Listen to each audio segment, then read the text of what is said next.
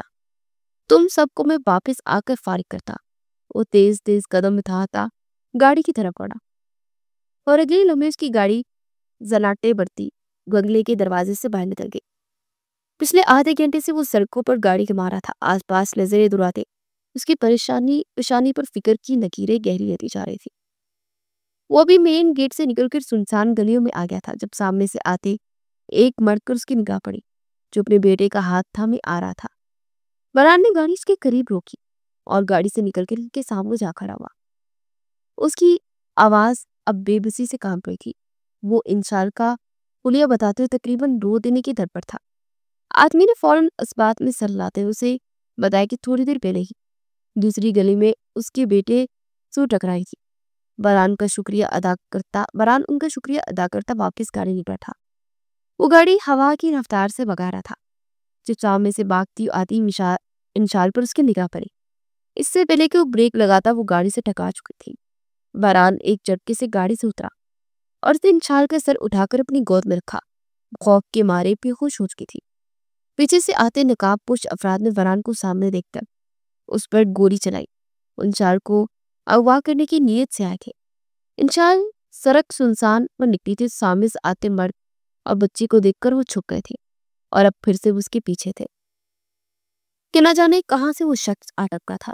گولی باران کے کندھے کو چھو کر گزری تھی. پیچھے سے گشت پر نکلے پولیس افسران سامنے کا منظر دیکھ کر دوڑے اور نقاب پوش افراد کو اپنی حراست لینے گیا. باران اور انشال کو ہسپتال پہنچانے کے بعد ان دونوں افراد کو پولیس اسٹیشن میں لے جا کر سارا سچ گواچتے تھے. وہ لوگ التان کے آدمی تھے جنہوں نے موقع دے کر انشال کو اغوا کرنے کا کام سونپا تھا مگر وہ بری طرح ناکام ہو چکے تھے اور اب سارا سچ بھی اگل چکے تھے. باران کے شولڈر سے گولی نکال کے ٹانگے لگا گئے مگر اسے یہ درد بہت ہی کم لگ رہا تھا. وہ تو انشال کے ہوش میں آنے کا انتظار کر رہا تھا. جیسے انشال نے آنکھیں کھولی وہ جو اس کے بیڈ کے پاس ہی بیٹھا تھا جٹ سے کھڑا ہو گیا. انشال تم اکیلی کیوں باہر نکلی؟ تم نے کہیں جانا تھا تو مجھے بتا دیتی تو تمہیں لے جاتا. اگر تمہیں کچھ ہو جاتا تو میرا کیا ہوتا؟ ہاں وہ مسلسل بولتا جا رہا تھا. انشال کی نگاہوں کے سامنے رات کا منظر گھوما تو وہ روتی ہوئی باران کے سینے سے لگی. باران نے خاموشی سے اسے اپنی باہوں کے حصار میں لیا. انشال کو کھو دینے کے خوف سے اس کی روح کو ہلا دیا تھا. انشال تم نہیں جانتے مجھے تم سے کتنی محبت ہے. تمہیں کچھ ہو جائے گا اس سوچ نے ہی میری جان نکال دی تھی. پلیز دوبارہ ایسا مت کرنا. انشال نے حیرت سے سر اٹھا کر اسے دیکھا. باران تھکے ہوئے انداز میں اس کے پاس ہی بیٹھ چکا تھا. پھر اس نے انشال کی نظروں کا مفہوم سمجھتے ہوئے ساری بات اسے بتا دی تھی کہ وہ کب سے اس کی محبت میں مبتلا ہے. انشال اس کے اظہار پر اندر تک سرشار ہو گئی تھی اور اس نے پہلی بار محبت سے باران کو نگاہ اٹھا کر دیکھا تھا. باران اس کے انداز پر پل کے چپکنا ہو گیا تھا. ان کے دل خاموشی سے ایک دوسرے کی محبت کو محسوس کرتے دھڑکے تھے. 2 دن تک باران مسلسل بالکل خاموش رہا. انشال اب بالکل نارمل ہلس کی تھی اور باران کے زخم بھی بڑھنے لگے تھے اور اس نے خود کو بہت حد تک بدل لیا تھا. اب وہ اپنے غصے کو سنبھالنے میں کافی حد تک کامیاب ہو گیا تھا. اس نے اپنا سارا بزنس ترکی میں ہی شروع کر دیا تھا. التان سڑک کو اس کے انجام تک پہنچا چکا تھا.